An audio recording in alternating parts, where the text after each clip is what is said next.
اعوذ باللہ من الشیطان الرجیم بسم اللہ الرحمن الرحیم السلام علیکم ورحمۃ اللہ وبرکاتہ۔ معزز سامعین گرامی، آج ہم اپنے یوٹیوب چینل روحانیات میڈیا پر حاضر ہوئے ہیں۔ اگر آپ ہمارے چینل پر نئے ہیں تو ضرور سبسکرائب کریں تاکہ ہر نئے آنے والی ویڈیو آپ تک بآسانی پہنچ سکے۔ آج ہم بہت ہی عمدہ ویڈیو لے کر حاضر ہوئے ہیں۔ یہ ویڈیو ہے عافیت بدن کے لیے بہترین دعا۔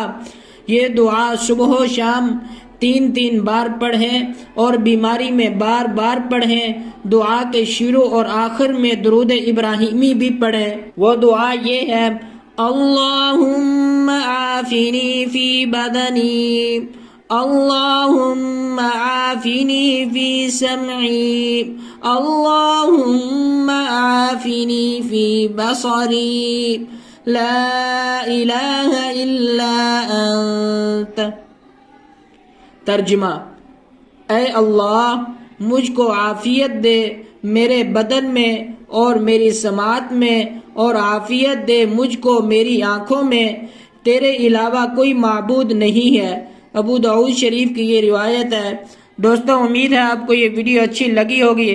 اگر آپ ہمارے چینل پر نئے ہیں تو ضرور سبسکرائب کریں تاکہ ہر نئے آنے والی ویڈیو آپ تک بآسانی پہنچ سکے۔ اگلی ویڈیو تک کے لیے خدا حافظ۔